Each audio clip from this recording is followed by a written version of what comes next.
کہ جس چیز کو اللہ نے حرام نہیں کیا ملا کیوں حرام کرتا؟ اللہ نے حرام نہیں کیا ملا کیوں حرام کرتا؟ جب اللہ نے اسے ناجائز نہیں کہا تو پھر کوئی اسے ناجائز کیوں کہہ رہا؟ اللہ تبارک و تعالیٰ نے ارشاد فرمایا قل بفضل اللہ وبرحمتہ فبذلک فلیفرحوا ھو خیر مما یجمعون، مانگو تم فرماؤ اللہ ہی کے فضل اور اسی کی رحمت اور اسی پر چاہیے کہ خوشی کرے۔ اگر اللہ کا فضل مل جائے تو اللہ نے فرمایا مانگو میرے بندوں سے کہہ دو کہ خوشی منائے، اگر اللہ کی رحمت مل جائے تو کہو وہ خوشی کا اظہار کرے، وہ خوشی کا اظہار کرنا وہ ان کے سب دھن دولت سے بہتر ہے، جو انہوں نے دھن دولت جمع کیا ہے اس سے بہتر ہے کہ میرے فضل پر یہ خرچہ کرے، میری نعمت پر یہ چرچا کرے۔ تو یہ اللہ تبارک و تعالیٰ نے فرمایا قل ارأیتم ما انزل اللہ لکم من رزق وجعلتم منہ حراما وحلالا قل اللہ اذن لکم ام علی اللہ تفترون، محبوب یہ بھی تم فرما دو، حلال بتاؤ تو وہ جو اللہ نے تمہارے لیے رزق اتارا اس میں تم اپنی طرف سے حرام کو حلال ٹھہرا دیا۔ اللہ نے رزق اتارا، حلال روزی، روا حلال ہے، میدا حلال ہے، گھی حلال ہے، چاول حلال ہے، کھوپرا حلال ہے، گھی حلال ہے، شکر حلال ہے، سب حلال ہے۔ اللہ نے حلال روزی تمہیں دیا۔ اب گوشت تم نے بنایا بریانی کی شکل میں یا گوشت اور مانڈے کی شکل میں تم نے جو بھی بنایا تو یہ گوشت بھی حلال، مانڈا بھی حلال، اس کی نوعیت بدلی ہے۔ روٹی حضور صلی اللہ علیہ وسلم نے پوری زندگی جو کی کھائی، موٹی روٹی کھائی، تو موٹی روٹی حضور صلی اللہ علیہ وسلم اور ان کے صحابہ نے کھائی۔ آج کس گھر میں، کس مولوی، کس مفتی، کس محدث، کس قاضی کے گھر میں لوگ جو کی روٹی اور موٹی کھا رہے ہیں؟ ذرا کوئی بتا کے بتا دے۔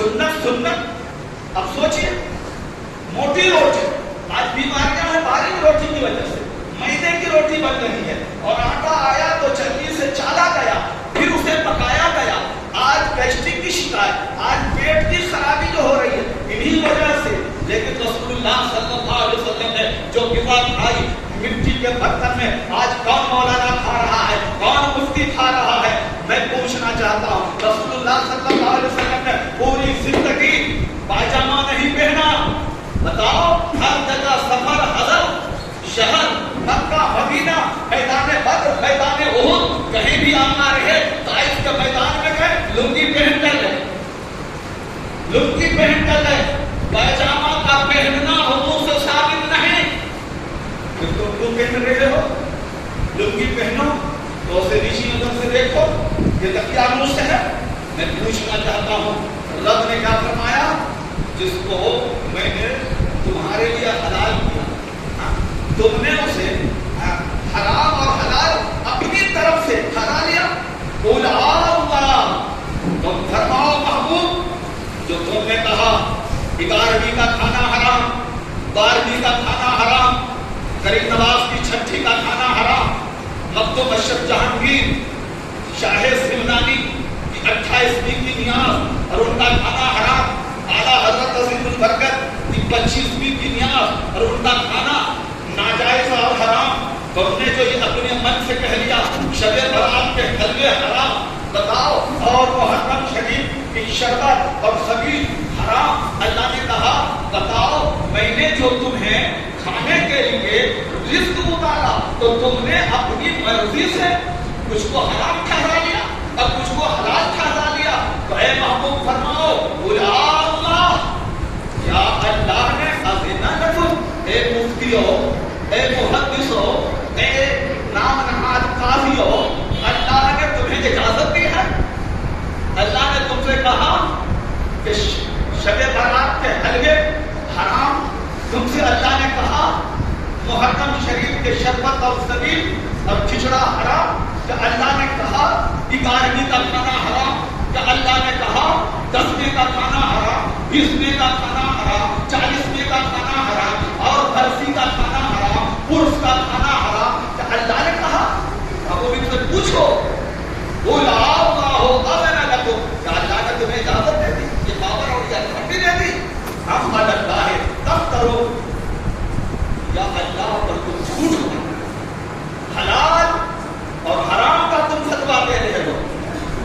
جس کو اللہ رسول حرام کہیں اسے تم حرام کرو.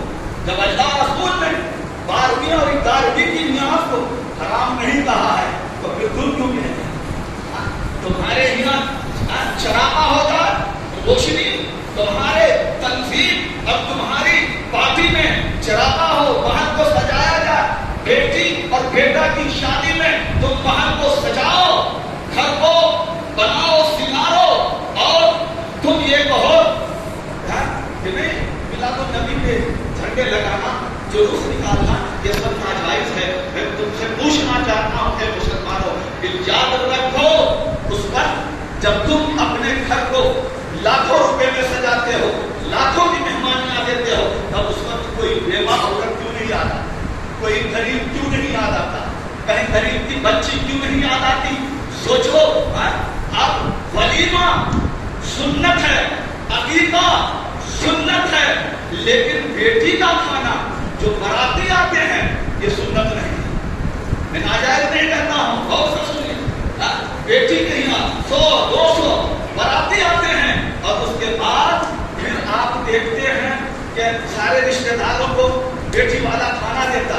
سوچئے رسول اللہ صلی اللہ علیہ وسلم نے اپنی بیٹی اور چہیتی بیٹی فاطمہ الزہرا کی شادی حضرت علی سے کی. یاد رکھو، صدیق اکبر کو کھانا کھلایا نہیں، عمر فاروق کو کھانا کھلایا نہیں، عثمان غنی کو کھانا کھلایا نہیں. بتاؤ، خود علی جو داماد ہیں انہیں نہیں کھلایا، انہیں نہیں کھلایا ہے. مسجد نبوی میں صحابہ کی موجودگی میں نکاح ہوا ہے اور پھر حضور نے فرمایا اے علی ولیمہ کر. تو جب بیوی مل جائے، جب گھر میں عورت آ جائے تو ایک رات یا 2 رات گزارنے کے بعد جو کھانا ہوتا ہے اس کا نام ولیمہ ہے. اب رسول پاک صلی اللہ علیہ وسلم اور صحابہ نے ولیمہ کیا، آج ہم بھی کر رہے ہیں. سوچئے، تو آج ہم بھی کر رہے ہیں. حضور نے کرسی لگائی تھی ولیمہ میں، حضور نے ٹینٹ لگایا تھا، حضور نے شامیانہ لگایا تھا، حضور نے شراکا کیا تھا؟ نہیں کیا تھا. ولیمہ سنت ہے. گوشت ولیمہ میں کھلانا یہ سنت ہے، روٹی دینا یہ سنت ہے، لیکن گھر سجانا، محلے سجانا، کرسی لگانا، چراغا کرنا، شامیانہ کرنا یہ سنت نہیں ہے.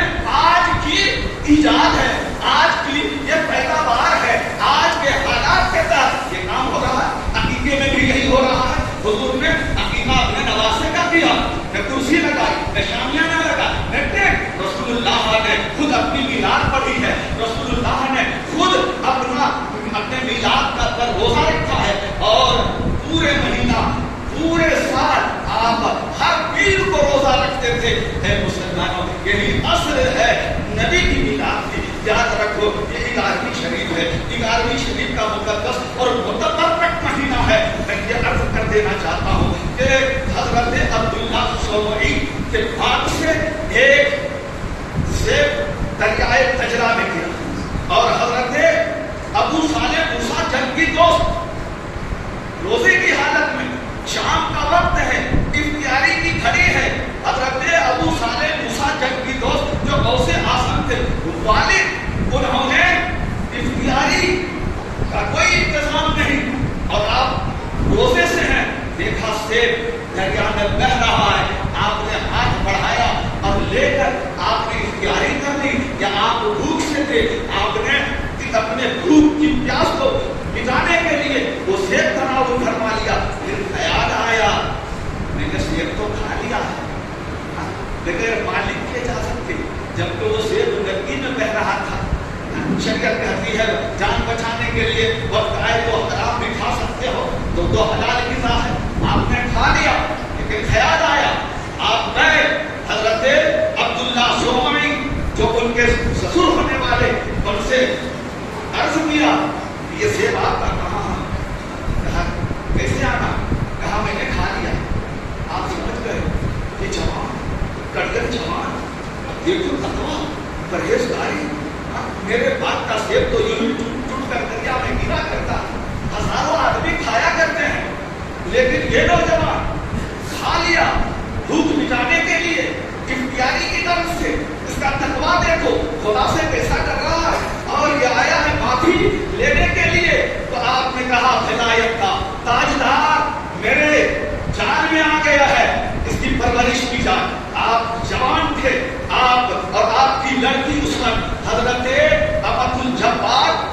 الخیر فاطمہ ثانیہ اس وقت نابالغ تھی. فرمایا کہ اب اس کو مالا جائے. آپ نے فرمایا کیا ارادہ کا؟ معاف کر دیجیے. آپ نے فرمایا معافی ایسے مفت خشت میں سجا کر نہیں دی جاتی ہے. پھر کہا 12 سال تک 10 اور 12 سال. فرمایا تمہیں میرے ہاتھ کی رکھوالی کرنی ہوگی, نگہبانی کرنی ہوگی, میرے بعد میں تمہیں پانی بھی دینا پڑے گا, پودے کی دیکھ ریکھ بھی کرنی ہے. پھر اس کے بعد سوچو 12 سال تک ایک سیب جو دریا میں بہتا ہوا اور اسے آپ نے تناول فرما لیا, تو 12 سال تک حضرت عبداللہ سوامی کے باغ کی رکھوالی کی. پھر پہنچے حضرت سیدنا ابو صالح موسیٰ جنگی دور. کہا حضور معاف کر دیجیے. کہا نہیں, دوسری شرط بھی تو. کہا حضور کیا دوسری شرط ہے؟ فرمایا میری بیٹی اس سے تمہیں شادی کرنی. اللہ شادی کرنی ہے اور میری بیٹی آنکھ سے لولی ہے, آنکھ سے اندھی ہے, زبان سے گونگی ہے, کان سے بہری ہے اور پیر سے اپاہج ہے. لنگڑی ہے, لولی ہے, اندھی ہے, کانی ہے, گونگی ہے. اور ایسی میری بیٹی کو میں تیرے نکاح میں دینا چاہتا ہوں. تو جب میری ایسی بیٹی سے نکاح کرے گا تب وہ ایک سیب کھانے کا تمہارا کفارہ آگا.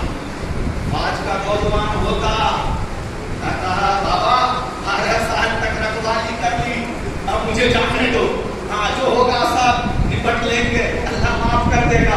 اب تمہاری ضرورت لگڑی بلی زندگی بھر میں تیری بیٹی کو نباہوں یہ ہو ہی نہیں سکتا ہے.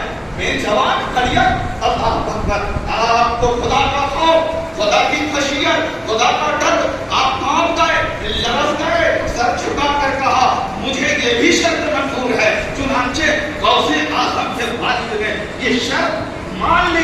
آپ کا نکاح ہوا. جب آپ شب صفا کے ارادے سے گئے پہلی رات, اور جب محل میں آپ داخل ہوئے, جب ام الخیر فاطمہ ثانیہ کے روپ میں جب گئے تو دیکھا یہ تو حسین و جمیل ہے. سلام کیا, بول رہی ہے, جواب دے رہے ہیں, اور دیکھا کہ چاند سا ٹکڑا ماشاءاللہ دیکھ بھی رہی, بول بھی رہی ہے, چل بھی رہی ہے, سن بھی رہی ہے. میرے سسر نے جو کہا تھا لگڑی لولی لگتی بہری, میں غلط کمرے میں آ گیا. آج کا نوجوان ہوتا تو کہتا جو ہوگا ہوگا. آج تو گئے ہیں روم میں, پہلے ہم رات منا لیتے ہیں, کل پوچھیں گے. ہاں بولو. ہاں اس کے بعد وہ نکلے, سسر جی کے پاس گئے, سر جھکایا, سمجھ گئے. کہا بیٹا تو تیری بیوی میری بیٹی ہے.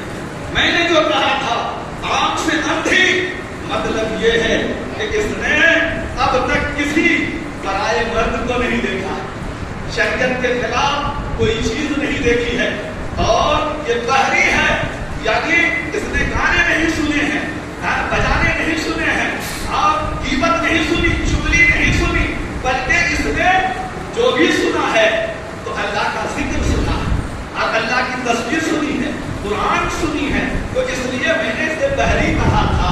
اور یہ گونگی ہے, اس معنی کر یہ گونگی ہے کہ کس نے کسی کو گالی نہیں دیا ہے, زبان پر کوئی نہ گفتہ پہ کلمات نہیں لائے ہیں, اس لیے یہ گونگی ہے.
کرے گا میں اسے قتل کروں گا، جو مجھے ڈرائے گا میں اسے ڈراؤں گا۔ اور سے آپس بڑے باکمال ہیں، اس لیے اے مسلمانوں ہوش کا نام لو اور گمراہوں کے کہنے پر بتا، بددینوں کے کہنے پر بتا۔ یاد رکھو اللہ نے قرآن پاک میں فرمایا الا ان اولیاء اللہ لا خوف علیہم ولا هم یحزنون۔ یاد رکھو اللہ کے ولیوں کو سن لو، بے شک اللہ کے ولیوں پر نہ کچھ خوف ہے